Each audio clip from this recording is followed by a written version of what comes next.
Good evening, everyone, and welcome to the May 14th, 2019 Planning Commissioners Meeting. Shannon, can you do roll call, please? Messina. Here. Fleming. Here. Ingalls. Here. Lutrip. Mandel.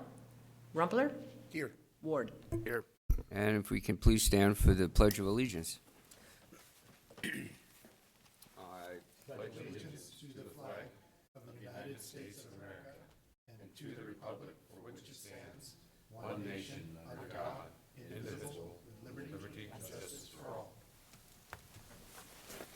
Okay, thank you.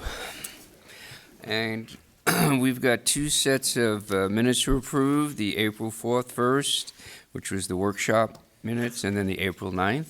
We can have approval of the first April 4th minutes.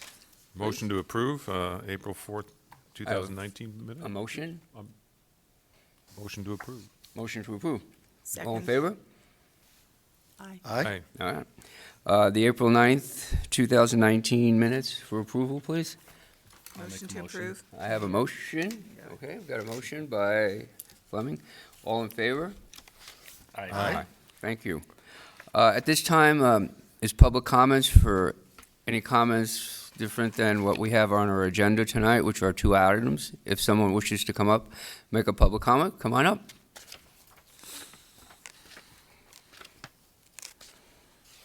Just tell us your name, please. Hi, I'm Mary Jo. Can you hear me? All right. Can you hear me at all? Okay, can everyone hear? Can you hear her back there? Yes, Okay, thank great. you. I'm Mary Jo Kringus from 2901 Marcel Drive in Coeur d'Alene Place. Okay, And I had a question about impact fees. So I went to the website for the city of Coeur d'Alene, and I can see that there's an impact fee assessed for single-family housing, single-family homes when they're built. But I couldn't find an impact fee for apartment buildings or commercial buildings. And I talked to Sean before the meeting, and he told me that he's nearly certain that there are impact fees on multi-unit buildings. And I was wondering if you know of any public place that the Planning Commission has published that information? I would have to, again, refer to staff as far as answering that question. Yeah, impact fees are are generated through reports. There, we generally hire that out through a contractor that determines what those are based upon all of the background information. Our finance department would be able to answer those questions more directly. All right. And I just wanted to submit that on other communities, the planning department puts out a report that is the standard impact fees that affects it's across the board the same thing. So any developer or any home builder coming into the area would have an upfront idea of those impact fees. And I don't know if you're open to that consideration, but I think it would help people understand what those fees are if it was published on the Planning Commission part of the website. Go ahead. All fees are adopted by city council, and I don't know if you checked under municipal services, there is a tab for fees. That's where I found the other fee, but I didn't find, the only impact fee I found was single family. So thank you for your help. Okay, thank you. Appreciate it. Okay. Any commissioner comments at this time? No? Oh, no. Good. Staff comments? Sean, have anything for us? I do. So an ADU workshop is scheduled for May 28th at 5:30 in the community room. So we'll see you guys there. Comp plan, scope, and budget is going to city council next week. We've been working really hard at putting that together and getting that proposal in front of council to request funds. There is also an appeal of an R34 special use permit that you, I guess by you I mean Planning Commission recently heard, which was SP 119 on Government Way. That appeal is scheduled for City Council June 4th. And then next month, we have a PUD and subdivision application coming forward, as well as a separate annexation request and a separate special use permit. So we're firing on all cylinders right now. It's been pretty busy. I think the only thing we're missing next month is a zone change. So, Okay. All right. Thanks, Sean. Appreciate it. And at this time, we'll get into our public hearings. And I don't know if there's a sign-up sheet, if anyone signed up or anything. The first one is A-2-19, a proposed 11.73 acre annexation from county industrial to the city, C-17.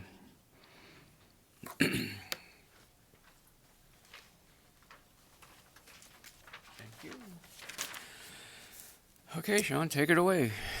all right.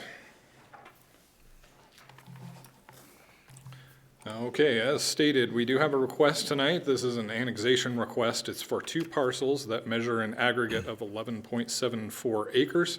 It's located near the southwest corner of the intersection of Atlas Road and Hanley Avenue. Move on to the map. So this is the map, and it's showing the area. As you can see, this is Atlas, and this is Hanley Cross Street Avenue.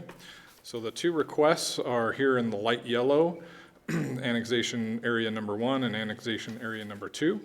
These 2 parcels, which were subdivided in the county through a short process, would remain in the county. And then A616 was an annexation request here on the corner that was approved in the year 2016. So here's a vicinity map that will help you identify what's out there and the 2 requests. So we have Hanley Avenue as well as Atlas. There's a gun range to the south, industrial park, and the Prairie Trail sits south of that, Coeur d'Alene Place PUD to the east, and then Hawks Nest to the north. City limits is denoted in red. So in the county right now, these properties are zoned light industrial. The request is for annexation at C17, which is a commercial at 17 units per gross acre is what that stands for. And this is what that zone is in general terms. This is all of this information can be found in your staff report. So there are some findings that need to be made for an annexation. The first is whether or not it is in conformance with the comprehensive plan policies. This property falls within the Atlas Prairie land use area.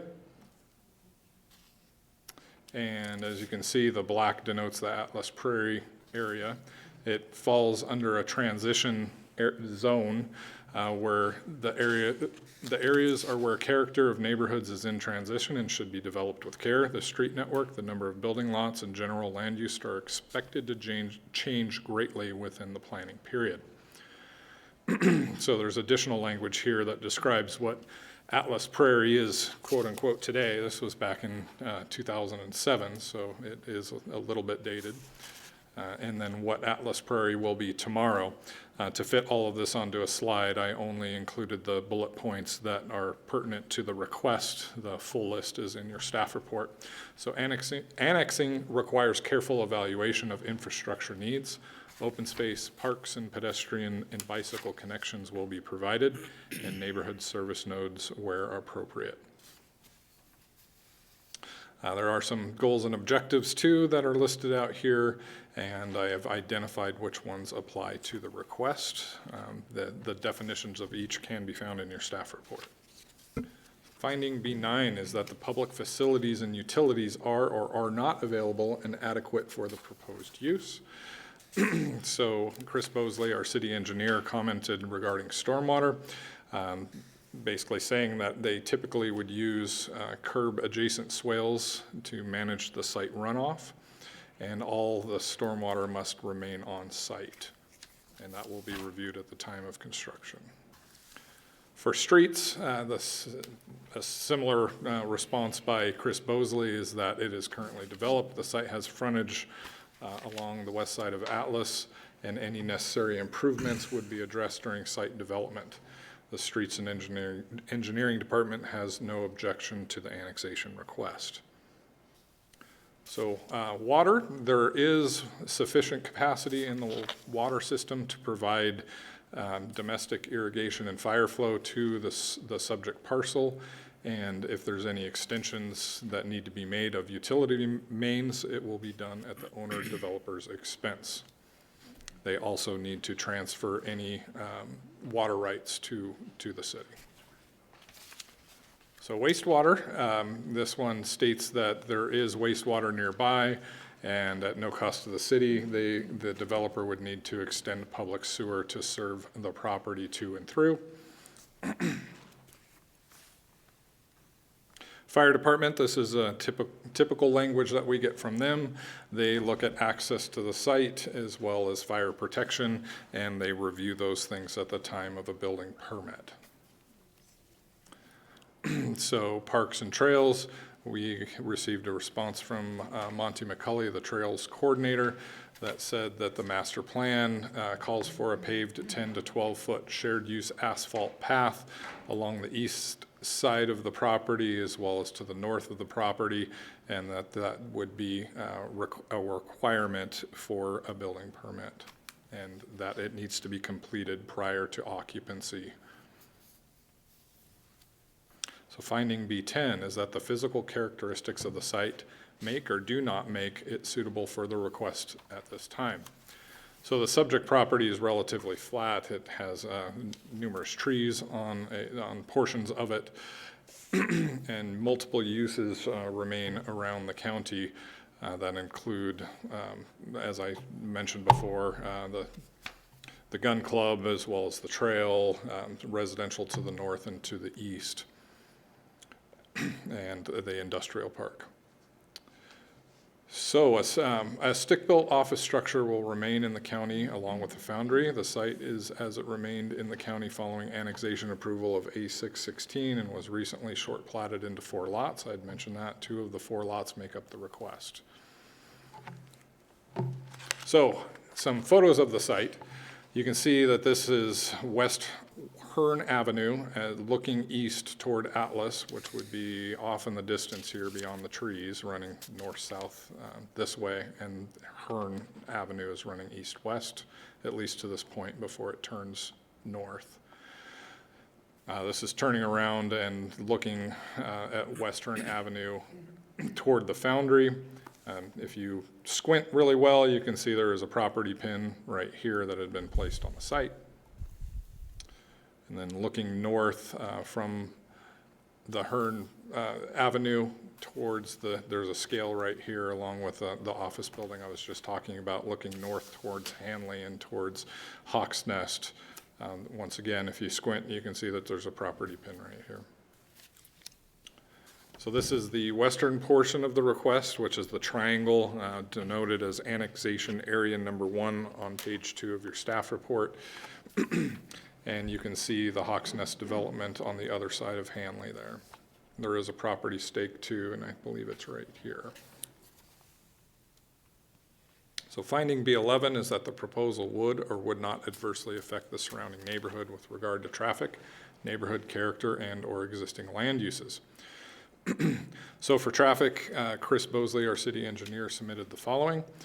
The proposed annexation would likely not adversely affect the surrounding area with regard to traffic, assuming that the use would be for a mini storage unit as described by the applicant. The ITE trip generation manual predicts 0.85 trips per 1,000 square feet of industrial park building. An existing use, while a mini warehouse storage building, the most similar land use code mini storage facilities defined in the manual, would generate only 0.29 trips per 1,000 square feet. Atlas Road has the available capacity to accommodate additional traffic generated from the subject site.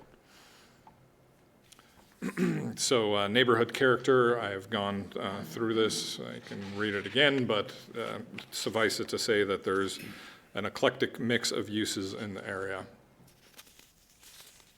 as well as residential to the north and to the east. So here's a map of generalized land uses.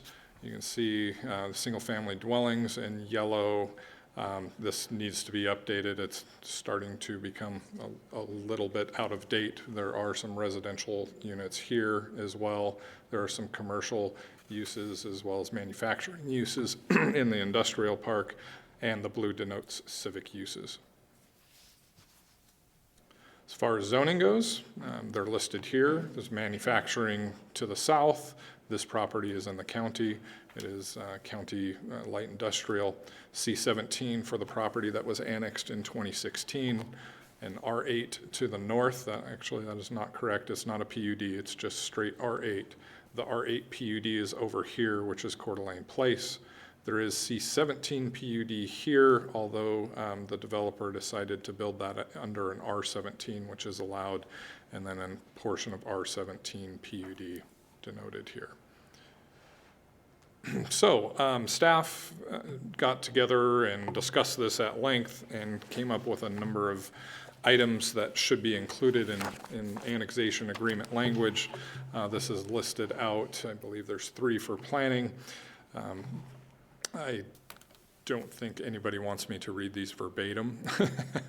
In this case, they are in your staff report. Parks as well for the trail, and then administration and finance for annexation fees. Wastewater, as I had mentioned earlier, needs a to and through, and then they need to connect to water as well. So with that, that finishes my staff report. I stand for questions. Planning Commission must consider this request and make appropriate findings to approve, deny, or deny without prejudice. Your worksheet is attached. John? Thank you, Sean. Good report. Question for you. I wonder if you could pull up the graphic that shows the kind of the plat graphic that shows the different areas. Give me a second, it's towards the beginning. Almost there. That one? Thank you. So to use a Sean Holm term, this whole area is called a donut hole. Correct. I used to call it Swiss cheese, but basically it's an island of county surrounded by the city. So as you well know, the city is serving that area as it is. Let's be honest. First responders, the EMS and police, they're going to be city of Coeur d'Alene. All the access to these sites is off of either Hanley or going to be off of Hanley or Atlas, streets that the city of Coeur d'Alene maintains, plows and such. So, there's kind of, I think, been a good move to try to clean up the city, if you will, and incorporate some of these donut holes. And I think that makes good business sense and clarity and whatnot. So that's, I think, a benefit of this. That said, not everything is proposed to come in, is it? Correct. So at staff level, as this thing, gets shaken around and presented, in numerous iterations before we see it, say, has there been given thought of, say, bringing the whole thing in? Because if we're going to clean up a donut hole, let's not leave 2 little donut holes where there was one big donut hole. Why not clean this thing up? And any discussion along those lines? Staff, I guess, strategically, we think about those things, but there's really 2 paths forward in that line of thinking. And one is to bring forward the request through the applicant, which is the way the city operates 99.9% of the time, or a forced annexation, which can be very ugly for the political side of things. So in this case, it would come forward when the applicant decided to bring it forward. Otherwise, it would be a forced annexation, but the applicant can speak to that better than I can of the timing. Thank you. Tim? Okay. Thanks, Sean. You're welcome. Before I go, there is one quick thing I wanted to mention. Letter B under the public hearings tonight is for a special use permit that goes along with this property. So they are dependent upon one another, and we'll get into that in my next report, but I wanted to mention it now. Thank you. Thanks, Sean. Okay, I have 3 people signed up. I say, Steve, are you representing the applicant on this? Are you? You want to come up and? Absolutely. Just state your name and I'll swear you in.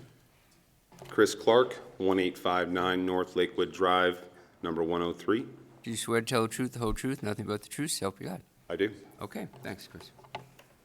Thank you, Commissioners, for your time this evening in hearing this annexation request. I think Sean did an excellent job of explaining a lot of what we are hoping to do with this annexation. I'm actually going to try and play with his maps here for just a second and head back down, because a lot of what we're looking at doing is based on the zoning map that he had up here. So just one second.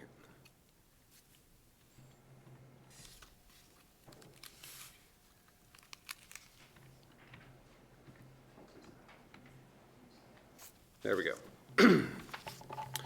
So actually, I'm going to begin with discussing just a little bit about the fact that this is an infill area, the donut hole that was brought up by Commissioner Ingalls.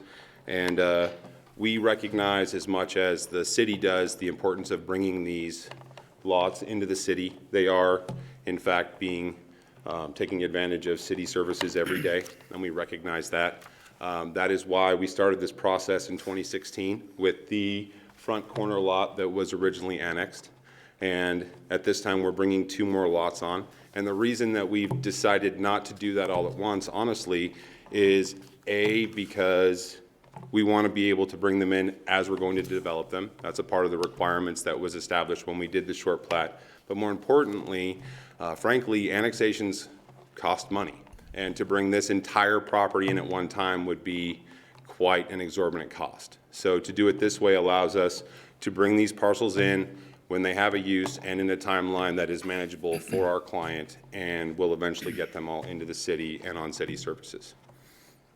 I know that the majority of what we're here for tonight is to determine whether or not this annexation accurately requests a C-17 zoning, and that is the biggest part of what I'd like to discuss. When you look at the map, as Sean described, there's a lot of residential to the north and to the east. And with that C-17 zoning, it will allow the development of this area with service industry and commercial industry that will help provide for that neighborhood as it does grow and transition. Because with expansions of things like Hanley to the east, which is coming, when it ties into Pole Line, it will become a very key corridor through this neighborhood. And that C-17 zoning will allow us to develop these in a way like mini storage or gas stations or retail or things like that, that this area is going to continue to need more and more as these residential developments are created. More importantly to me is the fact that you have an area to the south that is, well, first you have the gun club, which is definitely something that needs a little bit of a buffer between it and a residential area. I know that the city already gets comments about some of the noise that comes from that. And behind that, of course, you have the industrial park with its manufacturing. So the C-17 zoning will allow us to continue that buffer that's already there from the light industrial zoning in the county between that residential and that manufacturing, while being able to provide those services and retail industries that we're talking about. Again, the C-17 also works because we already have continuity. The parcel that was previously annexed is C-17, as well as the C-17 on the other side of Atlas. So we are continuing a zoning that's already there, not trying to reinvent the wheel, as it were. And we think that it will work perfectly, while at the same time allowing us to bring more of this into the city, establish city services, city utilities. Of course, as county, they right now would need, I apologize, my brain stopped for a second. They would need septic systems or something like that if they were to be developed, which is not viable at this time. So bringing them into the city allows us to give them city sewer as they develop, which of course is always better than trying to put more of that stuff into the ground. And that is my presentation. I will stand for questions. Any questions from Chris? No, go ahead, Lou. Yeah, do you have any objection to this as suggested provisions for inclusion in the annexation agreement? Actually, no, we are wholeheartedly a part of those, specifically the trail expansion. If you drive Hanley right now, there's a trail that runs from Atlas west, and then it just dies out and doesn't do a whole lot of good for anyone. We are actually fully in favor of extending that path all the way to the Prairie Trail to help with pedestrian access there, as well as continuing it to the south as far as we can along Atlas. We think it will definitely help the community and the pedestrian access to do those things, so we're wholeheartedly behind them. Thanks, Lou. That's it? Oh, John. So, along with the Hanley and the trail and whatnot, the triangle piece is obviously going to get its frontage or its access off of Hanley. Off of Hanley, yes. The other parcel that has the flag lot configuration, is that going to have frontage off of Hanley? Might have frontage off of Hanley? It will have frontage off of Hanley, yes. It currently has its access off of the elongated piece that is a private road right now called Hearn Avenue. When we develop these, we intend to put in access from Hanley, but maintain Hearn Avenue as a primary access for things like shipments and if there are large trucks or deliveries that need to be handled from that perspective to alleviate those large rigs trying to turn from Hanley. And another question, a follow-up. In your presentation, as well as the narrative in the staff report, alludes to, maybe a gas station, convenience, quart of milk on your way home. I read that. Six-pack of beer, maybe. I don't know. Maybe some mini storages, that kind of thing. And I think one of the benefits of some service nodes, and we got thousands of homes out, landings, Coeur d'Alene Place, Hawks Nest. We have to drive a long way to get to a quart of milk or whatnot. So those are probably benefits, but I guess, this action tonight doesn't lock in those uses. So we have to be careful here that anything that's allowable in that list that Sean put up there is potentially in play. Absolutely, but I think from the option as far as zoning classifications go, your C-17 really puts you in a direction towards those types of industries better than any of the others I could picture at this time. Light industrial, of course, is not going to take us that way, and we definitely don't want to go industrial, full-blown, or even residential, because it is a commercial direction that we are headed. So to follow up, I mean, we're not going to condition, we can't condition this, but you're seeing this serving neighborhood node. It's neighborhood service nodes for meeting the needs for those homes to have some gas or a quart of milk or whatever, or storage to put their RVs so it's not cluttering up the neighborhood or whatever. Supporting the neighborhood as opposed to creating auto repair or a boarding house or a kennel or a juvenile offenders facility or a group dwelling. You don't anticipate some of those kind of things. Not at all. Thank you. Okay. Thank you. All right, Chris, if there have any other questions later, you can come back up. Yes, sir. First person I have on here is John Jakes, and does wish to speak? Yes. So come on up, John. And just state your name and I'll swear you in. John Jasix. Do you swear to tell the truth, the whole truth, nothing but the truth, so help you God? I do. Okay, John, go ahead. Thanks for all your devoted service and for allowing this format to be able to come up and talk. I know a lot of things from some of the maps have been so-called researched, and some opinions probably have already been formatted from some of those things and some of the opinions that you might have. But I've been trying to figure out how this request fits into the city's comprehensive plan. As per the city's plan, the Atlas Prairie area is envisioned to be a residential area, lower in density, that develops with interconnected neighborhoods, providing a mix of housing choices. Here you're looking at, all of a sudden, 4 plats, which we're looking at 20-some acres of commercial use. All of a sudden, it's poof, just going to pop into the area here. And there's plenty of commercial area within a short distance, gas stations, stores, any of those things. Storage right across the street, most things are already there. This request would constitute a high density of commercial buildings at 17 per acre. And we're looking at, what is it, 23 acres? And maybe we have a C-section here now, but eventually it's all going to come together. It's all under the same name. And we're mixed with so many choices on C-17, we don't know what we're going to end up with. We can only hope for the best. When you put a question to somebody, say, oh, no, we won't have a dog kennel there. We won't have some of these other issues, but there's no assurance of that.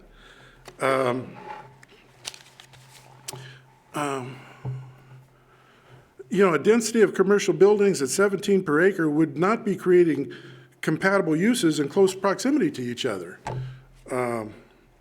And it also states in the master plan that developments will provide for a distinctive entrance into the city. As I understand it, Hanley will connect to Pole Line, creating an entrance from Post Falls to the city. How would this zone change be consistent with the current and upcoming surrounding uses? Both sides of this section of Hanley, as I understand it, will be residential, including a 7-acre park. And both of those sides, going all the way to the west, are all going to be residential. A tremendous amount of residential.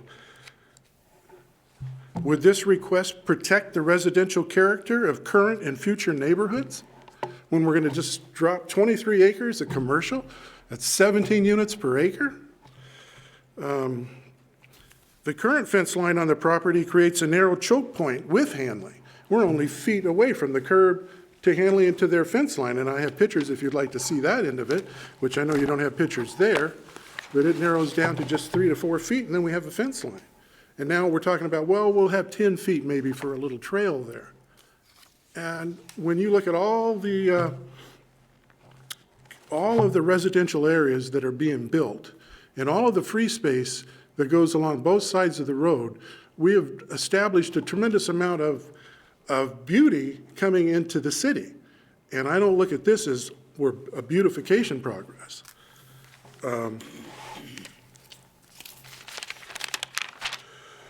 Open space needs to be preserved because of future confluence of bike paths and future light and residential growth, which is right on that corner. There's a light protected on that corner. All the confluence of the bike paths are going to come together in that area. And we're talking about storage. We're not just talking about one little convenience store here or a Starbucks. We're talking about storage, and we're talking about God knows what we're going to end up with. A kennel. It could be, from the list there, it could be a big semi-park just coming into the city, and you have a semi-park right there. And that doesn't really fit with the master plan that I see it falling into, if we follow the master plan. And I don't know what the infrastructure costs will be to the city with this. Obviously, we will incur some cost. This request for a C-17 allows too many permitted uses in a residential setting for too many acres. We're not just talking about one parcel here. We're talking about, well, the 3 that's already, the 2 you're putting in for and the 1 that's already there, and we know we're going to get the C-section, as you put it in there, at some point in time. And all of that traffic that you're looking at are making curb cuts along Hanley. And you're talking about big cars and vehicles coming in there. And all of the neighborhood there, does that represent a flow where they complement each other? It's a whole different game there. Any rezoning in all or parts of the county industrial area, which is the whole area there, would require intensive study and planning. I mean, we're looking at the whole industrial area there. Or what are we going to do with it? Has that been addressed? Has there been a study on that?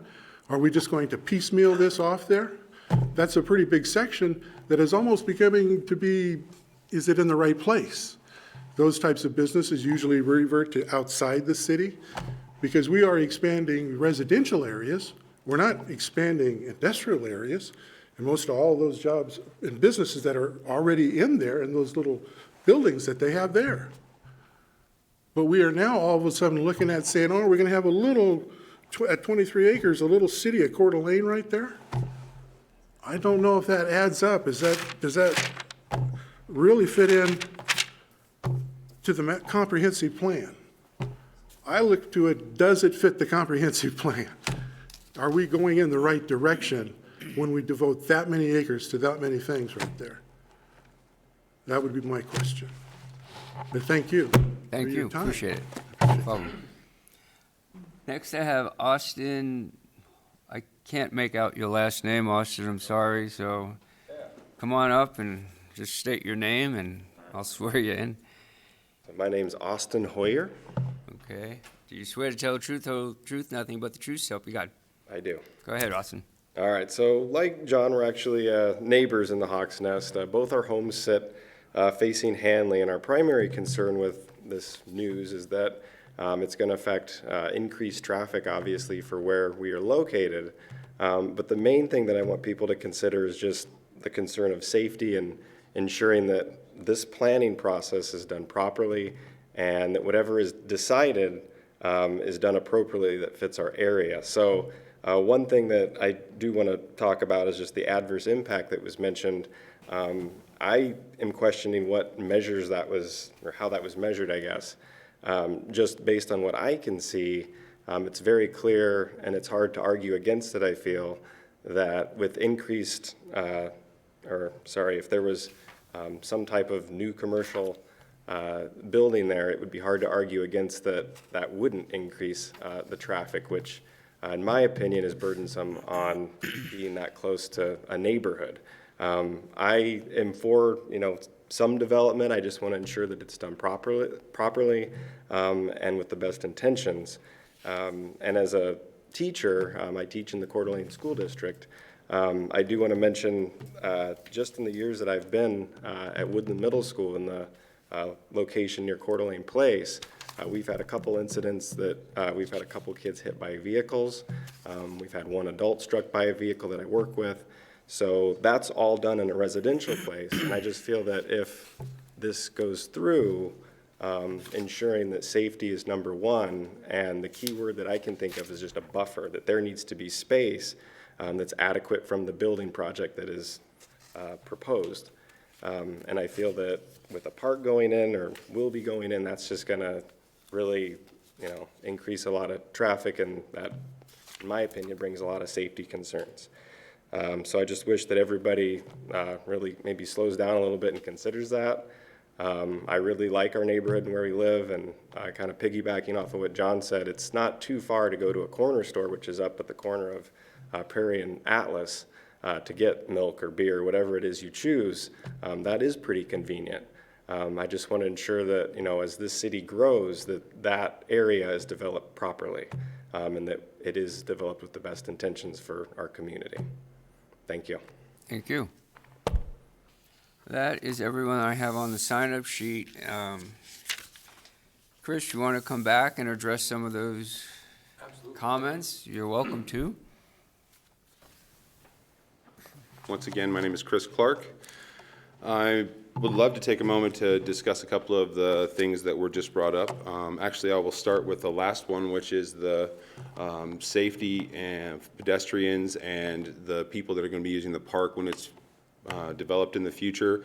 We think that the development of the trail that we discussed previously and connecting to the Prairie Trail as well as expanding that to the south along Atlas will help with that safety, allowing people a safe place to traverse on bicycles or when they feel like walking to this service node, as Commissioner Ingalls described it. And in that, we can discuss things we've already been in communication with the city about, which is there is actually a choke point. Mr. Jakes was absolutely right. Right now, due north of that first parcel, there is a choke point where the existing fence sits about 3 feet from the edge of the road. And we've already had discussions to move that back a solid 20 feet and change to ensure that there is enough room for the trail and a buffer between that trail and the road to make sure that it has a viable access, as well as discussions regarding landscaping and everything else along Hanley to make sure that these buildings aren't just big gray slabs that stick out there and are an eyesore. We're trying to keep the area beautiful. We are trying to maintain the safety and access for everyone around there, while at the same time providing services that we understand are reasonably nearby from certain perspectives. But as discussed, when Hanley expands and this neighborhood continues to the west, those services are going to get farther and farther away. And yes, there is a corner store up at Atlas and Prairie, but for example, there's not a gas station there.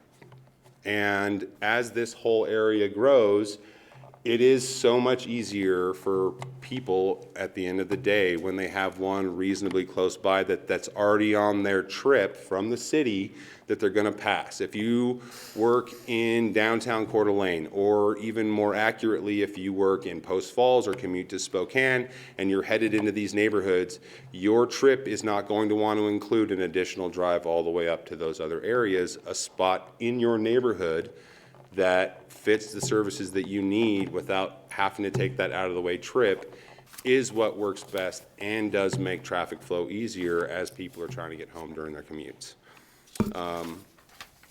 I think that as far as the C-17 goes, you have to recognize that this industrial park has been there for almost 20 years prior to Hawks Nest's development.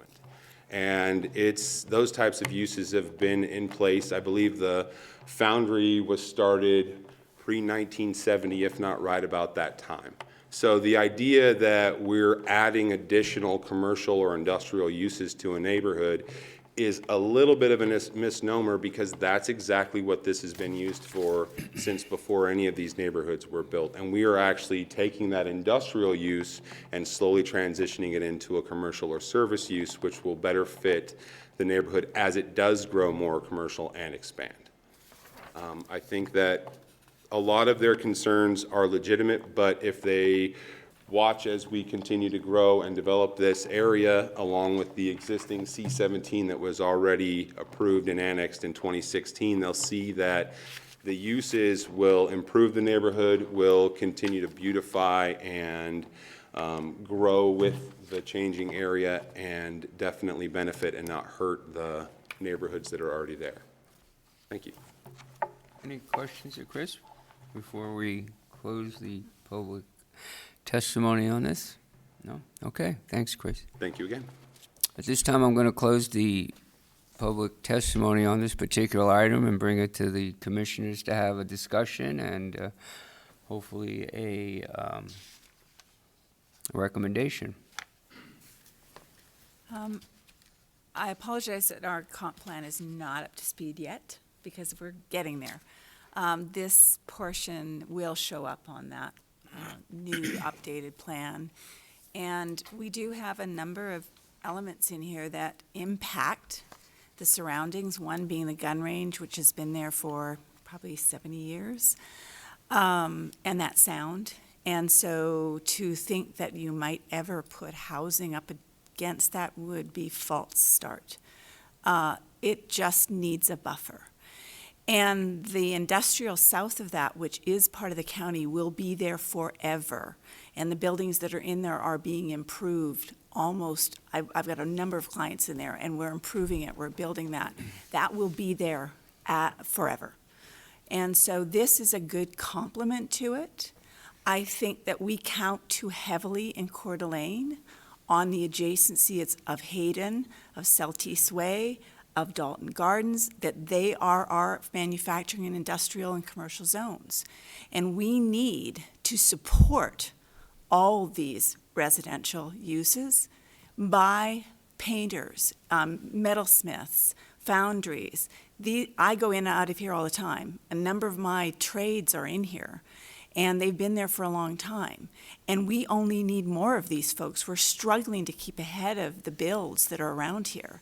And this serves a very good purpose. There's not a great deal of traffic. Most of these guys are having their paint shop. They might spray a few doors, but that truck goes in, they work on it for a few days, and it goes out again. So I don't see a whole lot of traffic out of this. Even if they are storage buildings, they are pretty much, benign.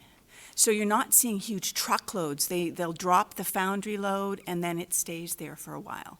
I do think this is a valuable use in this location to balance off the C-17s that we have and are part of Coeur d'Alene off 95, which is a clog point and pretty much maxed out. And so I'm very supportive of this, knowing full well that there's plenty of residential around here and there will be more, but we do not have the support services within our city boundaries. We lean so heavily on the adjacent cities, and why should we? So I'm in support of this for multiple reasons, and I think that the setbacks and they carry the cost. The developer will carry the majority of this cost to improve the water, improve the sewer, get you the lights you need, get you the pathways you need. They are taking the lion's share of this cost. So for us as a city, this is a big win-win. So I'm very supportive of this. Thanks, Lynn. Appreciate that. John, go ahead. I don't disagree with anything Commissioner Fleming said. I concur. I think that there's a number of benefits here for the city as a whole and the neighborhoods that are nearby. I think getting rid of these donut holes that we have, this isn't the only one around the city, as an equitability standpoint, of cleaning up city boundaries and areas that are getting city services, be it EMS, police, streets, services kind of like that, that frankly are freeloading right now. Let's get them into the city. That's an equitability thing.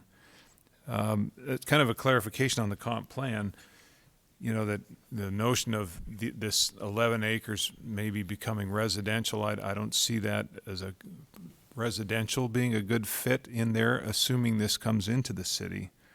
But in the comp plan specifically says that it's an area of transition, and neighborhood service nodes are a positive thing for this area, and I think it reduces the transportation. Instead of driving to Fred Meyer, I can pedal my bike down there to get my 6-pack of beer. I better be careful on my bike, though.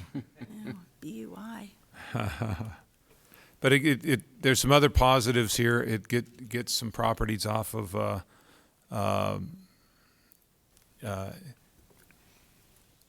private sewer septics and whatnot. That's always a positive. Growth pays for growth. The conditions are very clear. Sewer extensions, trails, all these kind of things, the developer's going to pay for. This should really not create a burden for the city by any stretch. So I think some more localized service opportunities in this area and cleaning up a donut hole outweigh, a little bit of traffic, which I don't see, per our city engineer, as a big impediment. Thanks, John. I'm in favor. Thank you. Any other comments? I have a quick comment, and this is in regards to, again, this is a request for an annexation. Mm-hmm.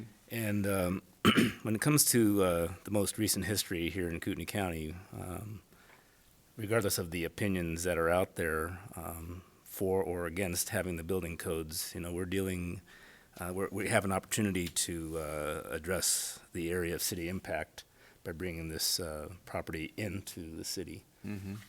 Not annexing it in allows the county to call the shots. And again, good or bad, it falls outside of our abilities to properly manage the land and the uses of that land in the area.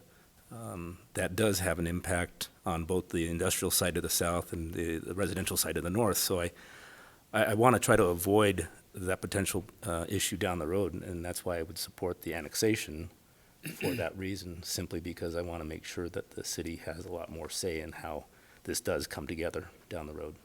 Thank you, Mark.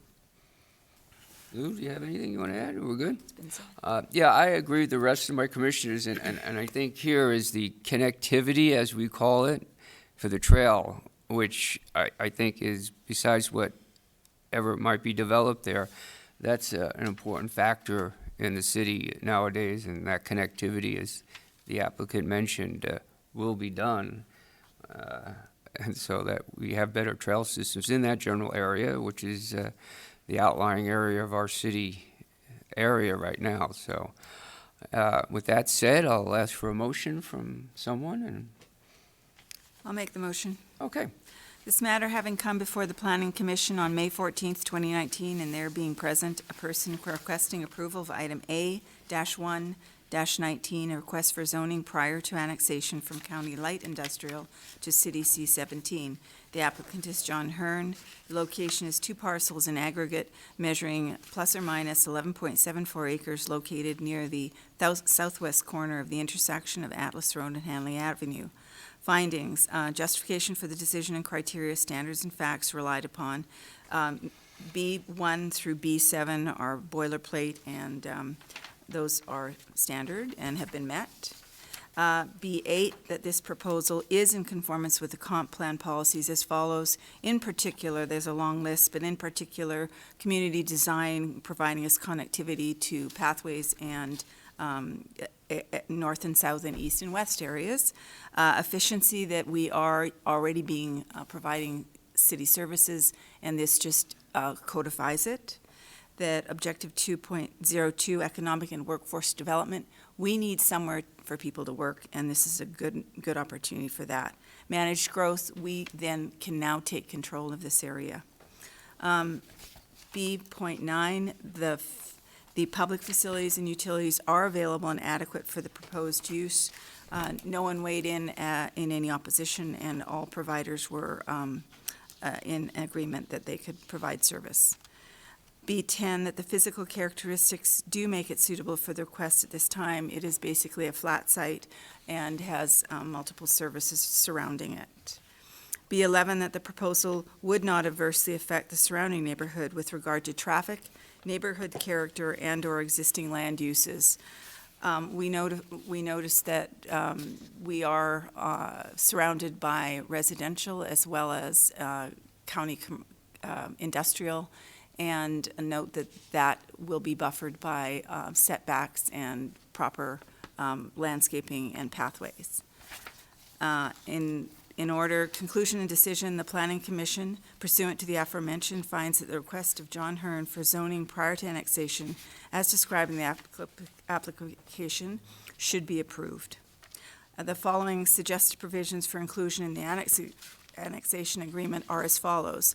And point 1 through 3 under planning, that any substandard properties or buildings on the current site would be demolished, that any setup for staging of construction activities, that land will be cleared and graded upon completion, and that any dense irrigated landscape will mitigate any kind of blank walls. Parks, that there will be a 10-foot trail on the south side of Hanley, and that there will be perpetual protection of that trail location. And that for annexation, administration, and finance, that annexation fees will be negotiated and handled pertinent to this property. And that for wastewater, that there is a to and through understanding. And for water, that any additional main extensions will be under the owner's, developer's expense. And that all water rights associated with the parcels to be annexed shall be transferred to the city at the owner's expense. Thank you. I have a first by Fleming. I'll second the motion. I have a second by Rumpler.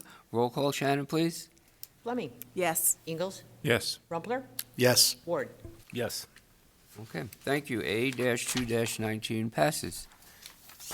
Our next hearing is a proposed warehouse storage custom manufacturing special use permit in the C-17 zoning district. It's SP-3-19. And Sean will give us a presentation on that for staff. You're welcome.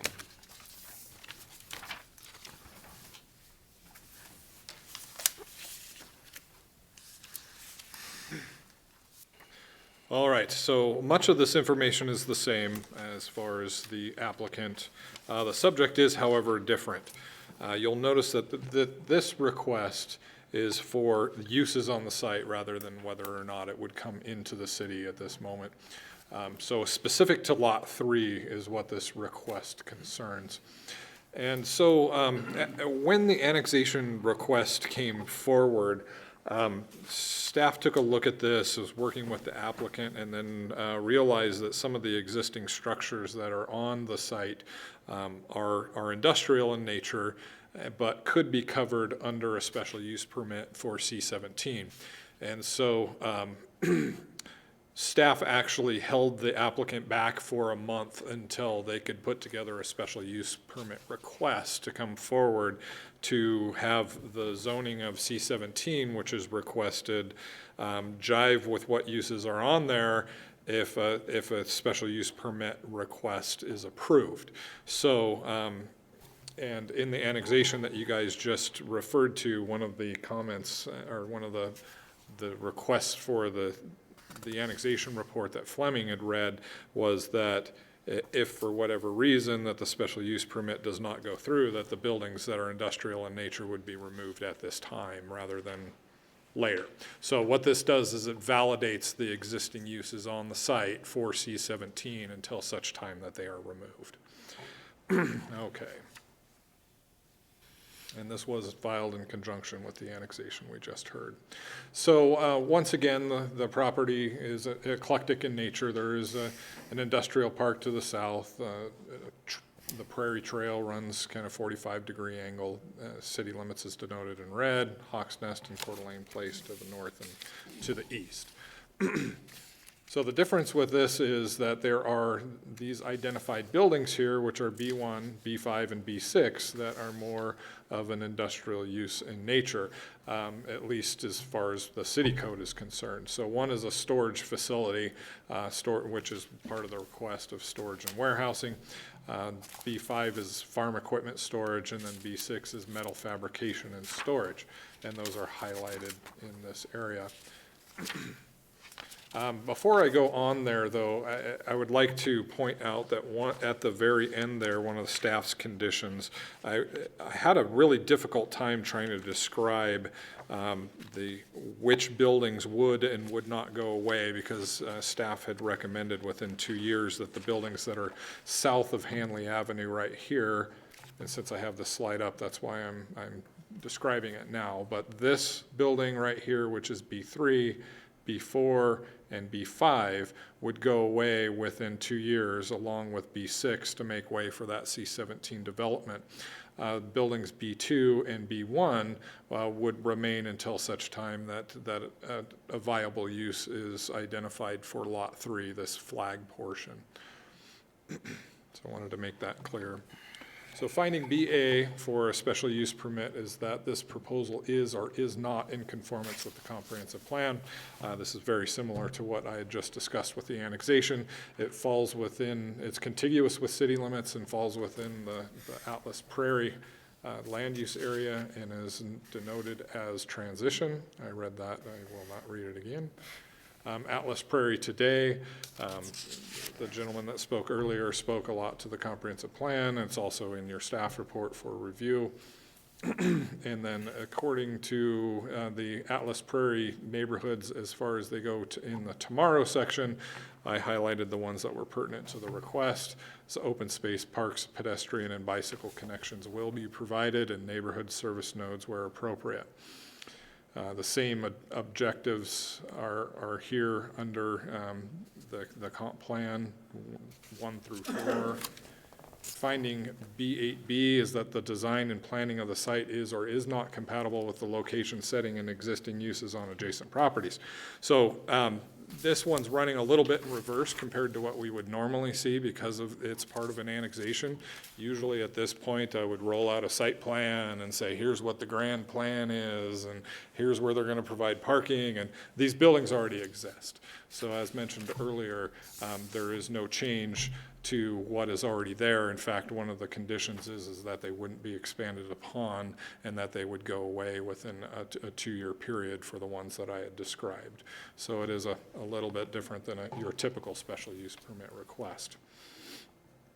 Okay, so land use, similar map again, vacant area here, which is the annexation from 2016, a number of single-family homes to the north as well as to the east, industrial park to the south, and the Prairie Trail, which splits the difference with the gun, the gun range.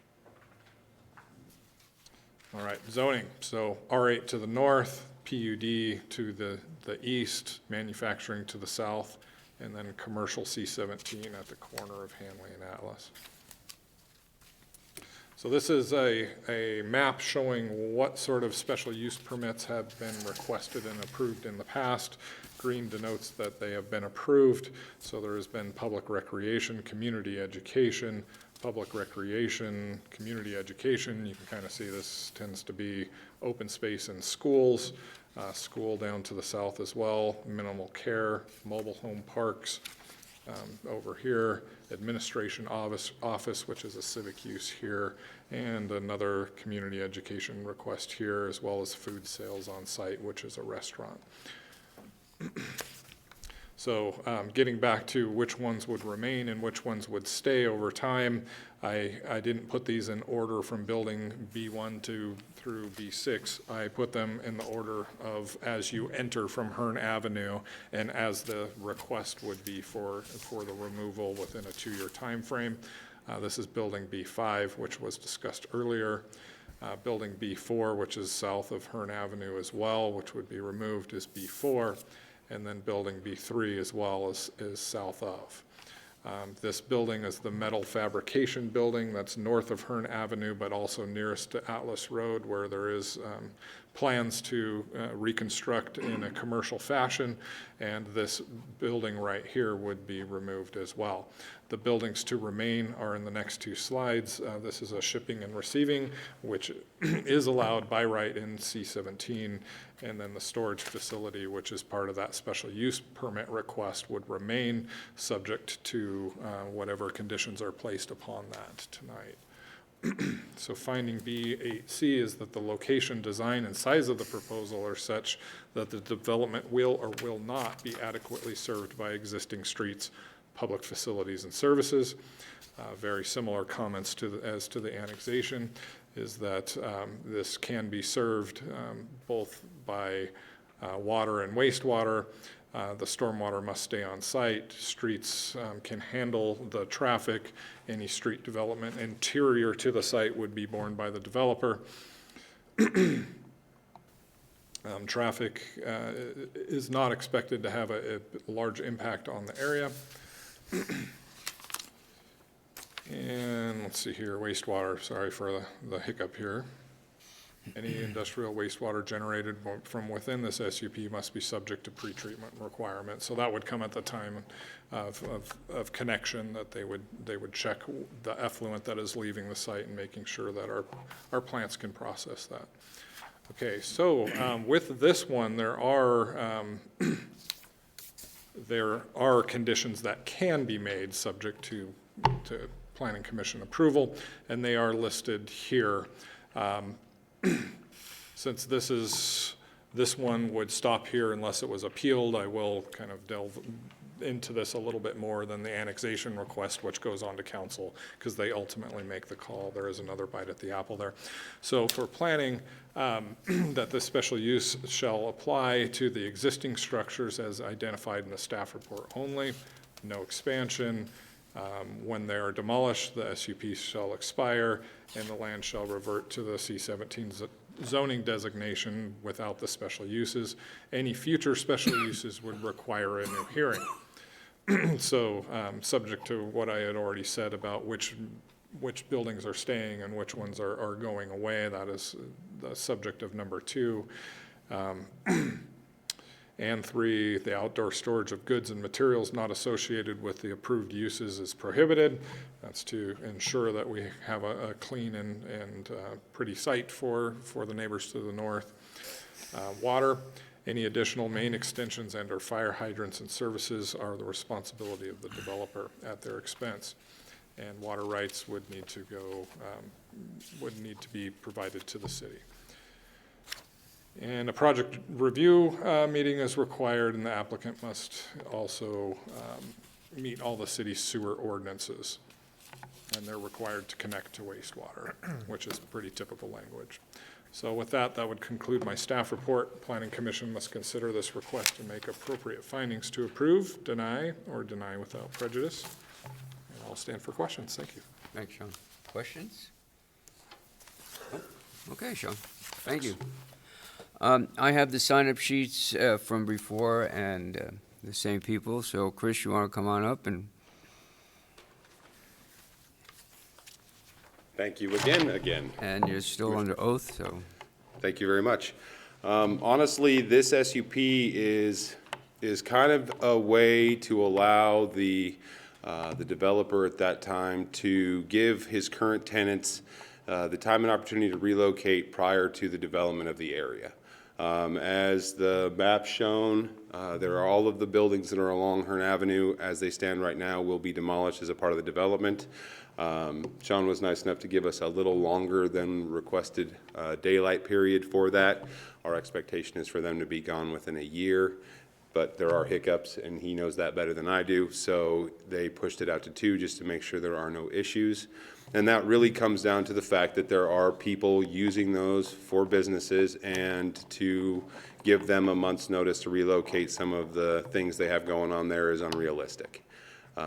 But it is our intention to remove the majority of those. The one that does remain, Building B1, is simply a storage facility for the foundry that is adjacent, unbeknownst to me, and that's my apology. Come to find out, because it's not on the same lot as the foundry, it does not fit the C-17. So we would simply request that they're allowed to use that as storage until the remainder of that lot is fully developed. None of the uses are extremely outside of the purview, and it allows everyone an opportunity to continue doing what they're doing and move in a timely fashion, while at the same time continuing towards that C-17 goal. I think that's pretty basic and straightforward. I will stand for questions. No? Okay, Chris. Thank you. I must request that you allow Mr. Circle for rebuttal. Unfortunately, my daughter has a concert I must get to. I thank All you right. guys so much for your time. Thank you. Steve, do you wish to speak right now, or just going to wait your time? Okay. So unless you have any questions for me. Again, John Jakes, if you wish to come up to speak again, if you're on the sign-up sheet, I'm just asking if you have anything you want to. If not, it's okay. You can come up and speak again. If not, you're fine.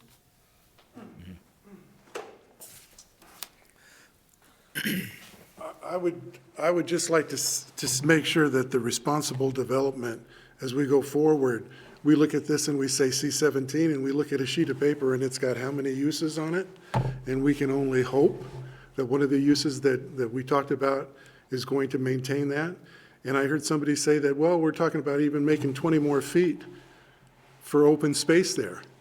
Now, I never heard that later on in any of the other plans. I don't know if that is set in stone, or is that just something that we talk about that sounds good at the time and then we never follow up with?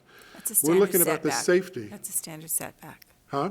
It's a standard setback. 10 feet or the extra 20 that they talked No, about? 20 setback, not additional, 20 setback off the From the street. curb? From the, Sean, it's from the curb. My big concern is that we have open space there, because we're looking at We have setbacks. 4 parcels that total over 23 acres. And how much normal free space do we allot for that when we put in residential areas? And how much do we put in for when we put in all of these commercial buildings? Well, maybe, John, Sean, you can address that difference between open space and the Setback. the setbacks Free and space, things. setbacks, open space? Hold on, Steve, you'll get your chance in a minute. So what we're conflating a couple of different things here. Number one is the right of way, which was actually the area that you live in, which is Hawk's Nest. That was deeded down to a quarter section line. That was contested by Mr. Hearn, as he was there for many, many, many years before that, and had established what he had assumed was his property line through the fence that exists today. There was some back and forth between the city as well as the owner, John Hearn, at the time that Hawks Nest was being developed. Basically, the city said, hey, you need to get your fence off of the right-of-way property. And Mr. Hearn said, hey, I have an adverse possession here, and I established that the fence is my property line, and through an attorney. And the city subsequently responded that we would recognize the fence as the property line. Now, that hasn't been conveyed yet. That property still is up in the air, I guess. There will be a request coming forward to vacate a portion of that right-of-way to where the fence line is right now. Subsequently, the applicant has agreed to give 20 feet from the back of the curb line south where that pinch point is to allow the trail to go through. So it's kind of a win-win for everybody, I think, to get the trail completed and to also provide the applicant with the property that he had always assumed was his through the fence. Thank you. Does that help a little bit? Well, I guess we'll see when when it's all done. There's so many things when you come here that we only assume. So if you assume that this is going to happen, who knows what you're going to end up with in the end? And that's my big concern. Right. Because so many of these things are, well, we've just come and we've annexed the property, but we haven't really decided exactly what is going to be built there and what the building permits are going to be allowed or not allowed there. So we don't really know what to expect when we look at this. I only look at this and expect and see that the master plan is looking to move in a certain direction. All right. And when I look at a store or a certain small store, I look at one small section, but I wouldn't look at all 23 acres for that. Well, on this particular Commercial? item that we're hearing right now, we are just talking about a special use permit for the things that were discussed as far as what buildings would be taken down now and which buildings would be left. And then once a real development for this area that is Zone C17, that will come forward to staff at some point in time, and if it has to come back to us for some reason, then it will. But at this moment in time, we are just discussing what staff kind of presented to us and the applicant presented to us, which is the demolishing of what buildings and stuff. So that's kind of where we need to focus right now, John. But I do appreciate your input. Well, thank you. Thank you.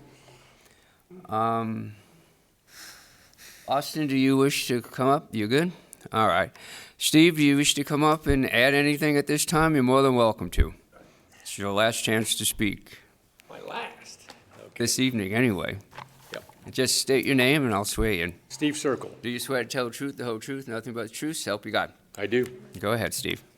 Well, it's kind of unique that I can stand here because I bring about 14 years' experience in this exact area.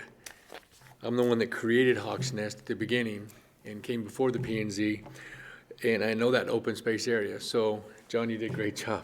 Or Sean, I mean, you did a great job explaining that. And if you have any questions, I can add more to it. But that alignment of Hanley was engineered to have that break from the Hearn property. And I had to negotiate with the Hearn family to get it as it swoops down in and intersects into Atlas, and it does the same thing on Hutter. So it's kind of neat sitting here listening to that. But stand for any questions you may have of us, but I think it speaks for itself. We appreciate the cooperation to be able to keep these buildings in use, and then we have no problem with any of the staff reports, as Chris stated, so. Okay. Any questions for Steve before I close? All right, thanks, Steve. Thank you. At this time, I'm going to close the public testimony on this particular hearing and bring it to the commissioners for discussion and perhaps a motion. Please. If there's no discussion, we'll make a. Go right ahead. It's just housekeeping. Yeah, I think it It's is. just It's housekeeping. simply It's just housekeeping. perfecting the previous, Yeah. the previous motion. I'd be prepared to make a motion. Thank you. This matter having come before the Planning Commission on May 14th, 2019, and there being present a person requesting approval of item SP-13-19, a warehouse storage and custom manufacturing special use permit. The applicant is John Hearn. Location, a single parcel measuring plus or minus 8.473 acres, located near the southwest corner of the intersection of Atlas Road and Hanley Avenue. The first findings, B1 through B7, I urge to be adopted. They're standard and they are facts that are not contested. B8, pursuant to section 17.09.220, special use permit criteria, a special use permit may be approved only if the proposal conforms to all the following criteria to the satisfaction of the Planning Commission. B8A, the proposal is in conformance with the comprehensive plan. I'll cite a couple here. I'll cite objective 1.11, community design, 1.14 efficiency, 2.02 economic and workforce development, and 3.05 neighborhoods, but there are others. B8B, the design and planning of the site is compatible with the location, setting, and existing uses on adjacent properties. This is based on the staff report and previous applicant testimony. B8C, the location, design, and size of the proposal are such that development will be adequately served by existing streets, public facilities, and services. This is based, again, on the staff report previously, in the staff report for this particular one. So the order, conclusion, decision. The Planning Commission, pursuant to the aforementioned, finds that John Hearn for a special use permit, as described in the application, should be approved with the following special conditions applied. Planning, the special use permit shall apply to the existing structures identified in the staff report only. No expansion of these facilities would be allowed when the structures are demolished. This SUP shall expire, and the land shall revert to a C-17 zoning designations on special uses. Any future special uses would require a new hearing. Number 2, the applicant must remove the following buildings within 2 years of approval. Refer again to the building exhibit on page 6. All structures south of Hearn Avenue, B3, B4, and B5. The metal fabrication and storage facility itemized as B6. The storage facility, as well as shipping and receiving, building B1 and B2, will remain until redevelopment occurs on that portion of property west of Lot 4 and north of Hearn Avenue, at which time the structure shall be removed. Number 4, outdoor storage of goods and materials not associated with the approved use is prohibited. Water, number 5, any additional main extensions and/or fire hydrants and services will be the responsibility developed at their expense. An additional service will have cap fees due at building permitting. Item number 6, underwater, all water rights associated with the parcel shall be transferred to the city at the owner's expense.